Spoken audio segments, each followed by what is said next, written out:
Hello everyone, my name is Muhammad Irfan. This video is brought to you by Mario. Follow us on social media and let's connect and build together. So today's lecture focuses on cloud GIS and web mapping dashboards. We will be looking into how we can deploy interactive spatial tools for global surveillance and health policy advocacy. So today's transition is from implementing these systems locally in notebooks and building these pipelines on our own desktops into making them into scalable living data systems for our stakeholders to interact with them and design policies or generated insights and analysis. So to do that, to deploy these applications into cloud and to make them into living data systems, our modern tech stack include for database, we will use PostgIS, which is basically an extension of PostgreSQL, which is optimized for spatial data analysis or storing spatial data. Then we have serverless AWS Lambda for backend. We will use that for very low latency and for highly optimized backend. And for front end, we can use React, but the industry standard is Leaflet. And for R-based applications, for R-based analysis, there is a special tool called R-Shiny. So our main goal is scalability and speed because these spatial data analysis, the data is huge. So cloud native solutions are essential for modern surveillance because they handle massive data sets.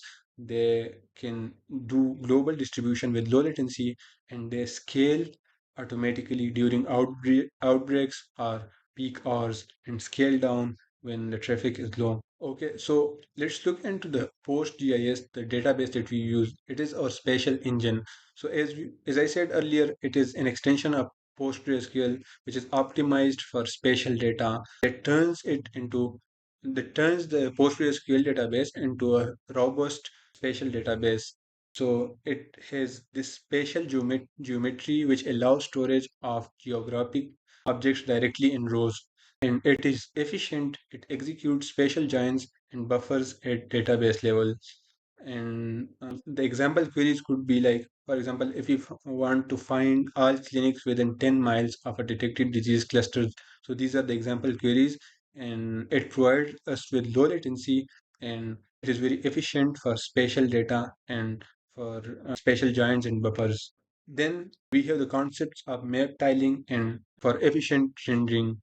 So what we do is basically we use this concept of vector tiling, which is basically breaking maps into smaller tiles, like pixel-like tiles, and these tiles are loaded on demand.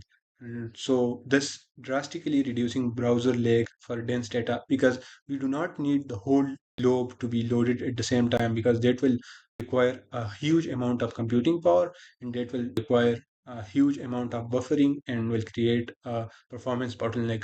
So what this vector tiling does is that if we zoom in into a specific area, for example, we are looking into a specific county, so it will just load that data. So it will make it low latency and it will avoid that performance bottleneck. And then we use serverless tiling. So AWS Lambda generates tiles only when users zooms. So thus minimizing idle cloud costs and maximizing performance. So as we said earlier that we do not need the whole map to be loaded at the same time. So for cost efficiency and for computing efficiency and for low latency, we use tiling and prioritizing data rendering based on viewport, ensuring smooth interaction even with global surveillance layers because the data is so huge. If we query the whole database, if we load the whole data, our system is definitely gonna crash or the computing power is going to be huge and also the cloud costs. Okay, so then there are interfaces for user experience and user interfaces. We use two main interfaces, Leaflet, which is the industry standard, the gold standard library for mobile friendly lightweight interactive maps. And then there is the R Shiny, which is a framework for R-based analysis. If we have used R or Studio for our analysis, then it is a powerful framework for the user interface of these applications. And it turns those analysis into professional GUI for non-technical policymakers. Then the web mapping dashboards. So when we are creating those maps, we are analyzing and visualizing the spatial data on maps. There is a concept of holistic data visibility. When we combine interactive maps with real-time charts and equity curves, it provides a comprehensive view of regional health status. So don't only we just not only use maps and spatial analysis, but we also create statistical and these dashboards, which are interactive dashboards, to make sure that our stakeholders have a better understanding of the trends of the and they can better visualize and understand the underlying patterns and trends in the data. Users can toggle between prevalence data and accessibility scores, revealing gaps that static PDF maps fail to capture. So these are interactive maps and interactive dashboards, and thus they minimize the gap that statistic PDF map failed to capture. And then the cloud hosting and deployment. So for cloud hosting, we use AWS Amplify, which is a fully managed service for deploying and scaling high performance front end web dashboards. So AWS will do the heavy lifting for us. It will scale up if there is an outbreak or in peak hours and scale down when the traffic is low. And then shinyapps.io is specialized hosting platform for R-based applications. So if we have done our analysis on R, we can use shinyapps.io, and it is widely used for academic and NGO settings. Then the containerization, we use Docker mainly for containerization to ensure that our deployment is consistent and our deployment environments are consistent across local and cloud servers. And we can also integrate CDNs or content delivery networks for rural areas where bandwidth is low to ensure the access to them.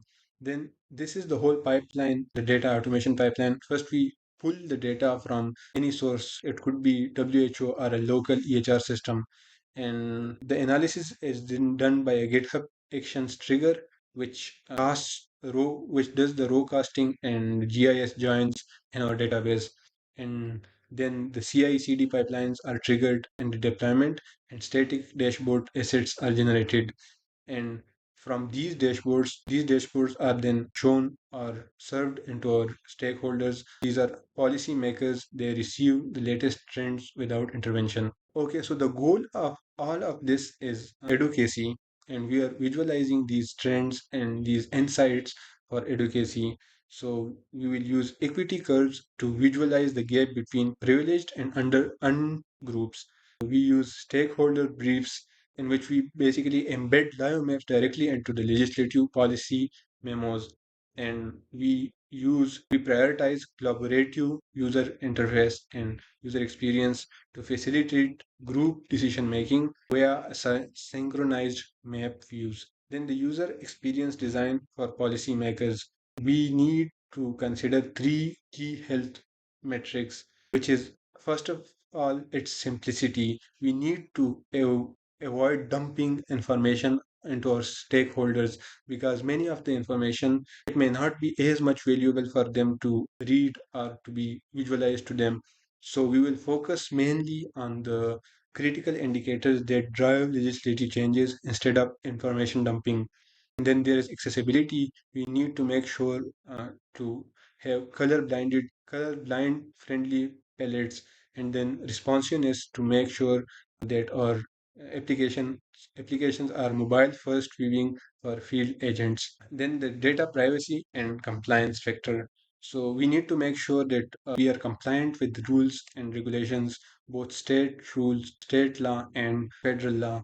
And the cloud storage, we have to have all these data agreements in place. We have to have proper access control and authorization, etc., into our dashboards, because health data is always critical data, and we need to make sure that only authorized personnel can access that data. And we need to make sure that our applications and our systems are aligned with the laws and ethics. So that was all